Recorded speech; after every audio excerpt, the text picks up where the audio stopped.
So how's it going, everyone?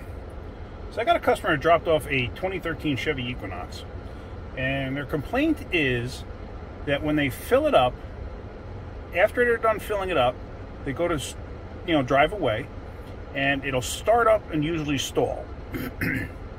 Then they'll get it started, and it'll run rough, it won't run right, and then it'll eventually clear out, and then they can go.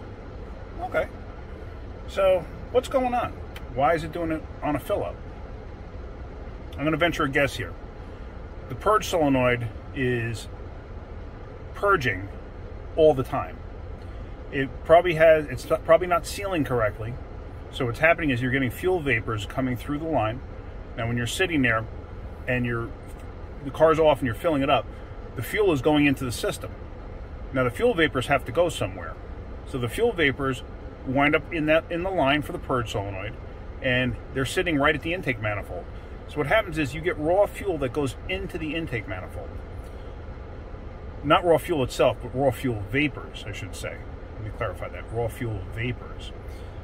And what happens is you get those raw fuel vapors, you actually flood the motor on vapors, not on raw fuel, on vapors.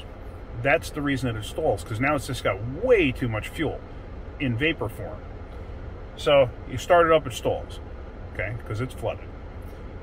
You start it up again, it's running rough because it's flooded. Now the O2s do not know, they're trying to figure out what's going on. So of course the O2s are going full rich, and they know it's rich, and they're like, why is it rich? So now it's leaning out the mixture. So you have a whole bunch of issues. Eventually it clears itself out and it runs fine. So I got my scanner hooked up to it. I got it idling now. It's running fine. It's got a check engine light. There you see it. Actually, let me shut my light off. There we go. Check engine light's on. It's got 99,000 miles on it. It's kind of what I expect for a Chevy Equinox. Nothing special.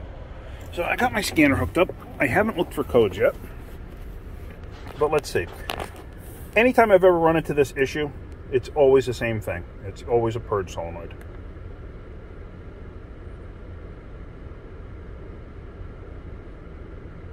Alright, so let it identify itself. Alright, there we go. 2013 with a 3.6. That motor's about as good as a Ford 543 valve. Alright, so, okay. I'm not going to do a code scan. Really no need to. Code scan, what it does is it'll scan every single module in the system, and it'll tell me if there's any codes. And see all these different modules? Now this vehicle may not have all these modules. These are all modules that could be available for this particular vehicle. So there's no reason for me to go through every single one of these. So I'm just going to go right to engine. So codes menu, display codes, DTC display. And look at that, P0496. Evap emission system flow during non-purge. So in other words, what it's saying is it's detecting flow even though it's not commanding it, non-purge. Now how does it know it's getting flow? Because the fuel tank has a pressure sensor. Now when it's getting flow, basically it's getting engine vacuum into the system. So it's not commanding engine vacuum. However, there is engine vacuum getting into the fuel tank. Why? Well, because the valve is stuck. That's why. It may not be stuck now. So now I'm going to go underneath the hood and I'm going to check.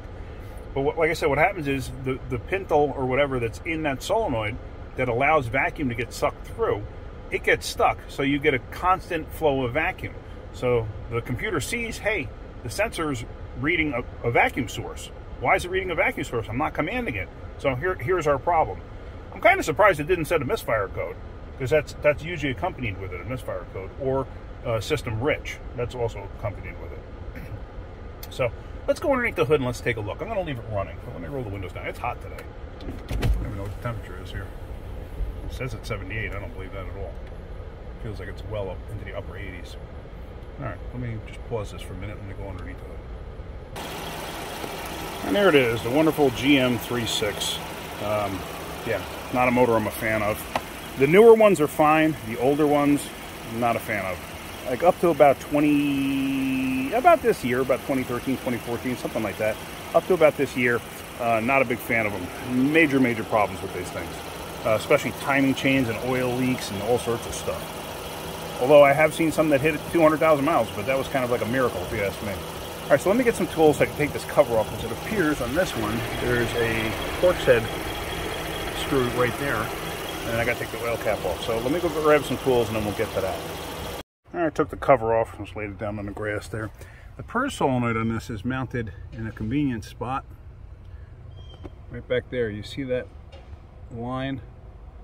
That's it, and the electrical connector is right behind it, and of course this motor's at like 1,000 degrees right now.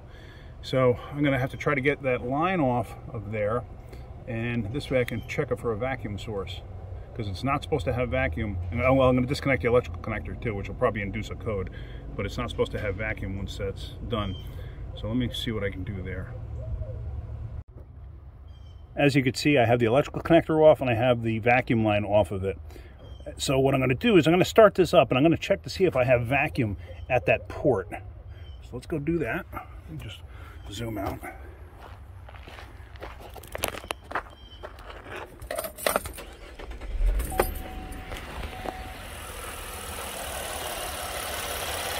So now I'm just going to feel it with my finger, to be honest with you. And yes, I do have vacuum there. Wow, that fan's blowing, it's hot. Let's turn the light on. Yeah, right at the tip there. You know what, I'm going to get a vacuum gauge so you can actually physically see what I'm talking about. Hang on. So here we have my handy dandy little snap-on vacuum gauge. And I'm going to hook it up. Now, good thing this rubber hose that they provide with it is extremely pliable. So hopefully it should be able to slide on there. You see that?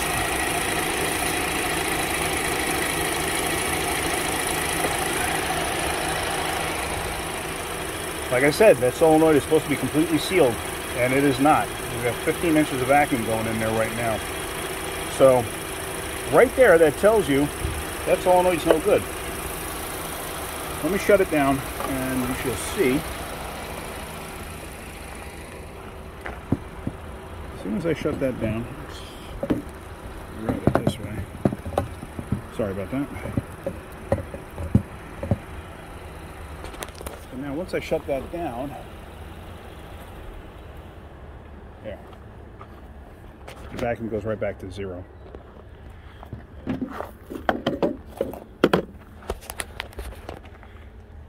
So what's happening is we're getting unmetered fuel in the form of vapor getting sucked into the motor. That unmetered fuel, you know, the motor has no idea why it's getting unmetered fuel. It just sees a rich condition. It doesn't happen long enough or whatever for it to actually set codes, but it's creating the stalling condition. So I'm going to order a purge solenoid for this, and once I put the new one on, I'll show you with that one that it does not have vacuum going through it, only when commanded. So, and obviously it's not being commanded because it's disconnected. So let me order one, get that on its way, and I'll hook that up and then I'll show you that part of it.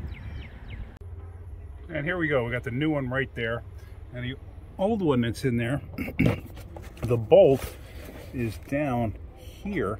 You can just see the edge of it, and I think if I go through this way, I'm not sure if you can even see it.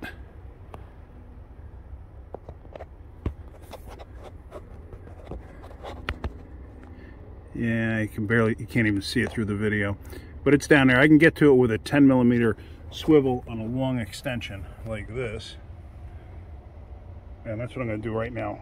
It's 1/4 inch drive, and I'm going to take that off right now.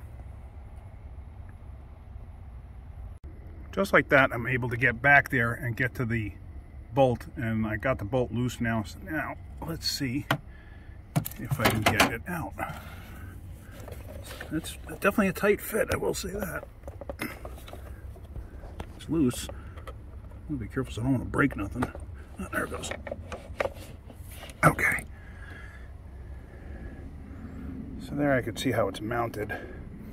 So I got to put the other one together. I got to put the O-ring on it, and I got to put the bushings, the mounting bushings and stuff on it. So let me go do that, and then I'm going to lubricate the end with the transmission gel, like I show you all the time. Great stuff. So let me do that and get that ready. And there's that. As you see, I got it gobbed up with the tranny gel. So now I got to get it down and in place. And the reason for the tranny gel too is because you don't want to tear a darn O-ring in the process of doing something like this. because there you're just going to create vacuum leaks. Okay, I just felt it slide right in place. So now, this is going to be a tricky part, is catching that bolt. So let me get that in place. And there we go. I got my long extension on there, and I got it tight. You don't have to go nuts tightening it. You see what I'm doing right here? That's it. You don't have to go much more than that. You don't have to grab the handle and wrench it down, because you're just going into an embossed and embedded, like threaded insert into plastic. So now that I got that on, take that out of the way. Now, let's hook this vacuum gauge up. Now hopefully, get that on there. Okay. So now hopefully everything I tell you is true. So let's start it up and see what the vacuum gauge reads.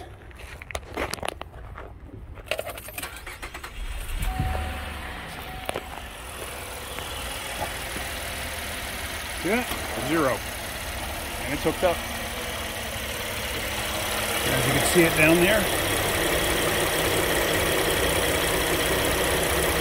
And it's in place, and I have no vacuum now. So that's going to cure our problem. I am absolutely 100% confident of that. So let me get this, let me get the vacuum gauge off of it, and let me hook the connections back up to where they're supposed to be, and put the engine cover back on. And there we go, everything's together. If you look back there, I got everything together there. It's all on and in place. So now, let me put my tools away, and then I'm going to clear the codes and take it for a quick little road test. Sounds good, right? Alright, so I'm back in the car enjoying the AC. And the service StabiliTrak came on as soon as I started it with the traction control light on. Not sure why. I didn't do anything that would have affected it, unless from me disconnecting it. I know sometimes certain engine codes can set other codes too, or cause issues with other items in the vehicle. So let me give this thing a full scan and see what happens. There, I just wanted you to see that, just so you know what I'm talking about. So I got the scanner hooked up. Let's go into it and see what we got. Boy, the pollen's driving me crazy around here. I don't know about where you guys live, but whew. Alright. So let's do a code scan, see what happens. We're going to call it a pre-scan. And the reason for that pre-scan and post-scan, that's usually for body shops and stuff like that. And what that's for is when you get a car that's hit and it comes in the shop, they want to scan to know, does it have ABS codes? Does it have airbag codes? Does it have engine codes? Does it have traction control codes? You know, stuff like that. They want to know what's there. So this way, when you do repairs, they want to see what the scan is for the post scan when you're done. So this will tell them, you know, did you fix it? Did you do what you were supposed to? Because they don't want the customer coming back later on and saying, oh, you know, I have this problem. And I never had it before the accident. You know, now they got a CAT efficiency code. Well, guess what? You never had a CAT efficiency code before. How can that be part of the problem? Or, hey, you did have a CAT efficiency code before. How are you blaming that on the accident? You understand what I'm saying? So this is still running. It's 70%, 75% detected. I think I explained it to you before. You want to wait till it's all done before you start scrolling through. Because if you start to scroll through now, what will happen is this first page, it'll kick back to this first page every time a new module is picked up. So we're almost done. Almost done.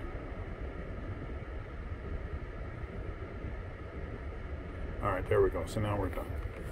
So there we got the evap codes that we were aware of. This was the one that was set before. This is the one because of me disconnecting it. Communication issues. Voltage below threshold. Okay, so maybe the battery voltage isn't all that great. That's why it set all those other codes. Okay, so I'm not too concerned with that. I'm just going to back out and I'm going to clear all codes. It tells you to have the engine off. On a GM, you don't really have to. So I'm just going to clear them all and see what happens.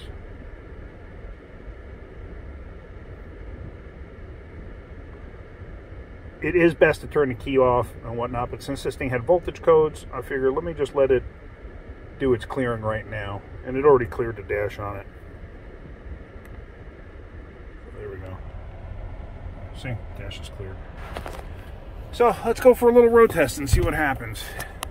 And like I explained to you in the past too, I pull out of our lot here and my test road is literally, you can see the white truck over there that's turning onto it right now. Yeah, so here we go. We're on my little dead-end road here. Runs fine, no surging, no sputtering, no farting. Runs the way I would anticipate one of these things running.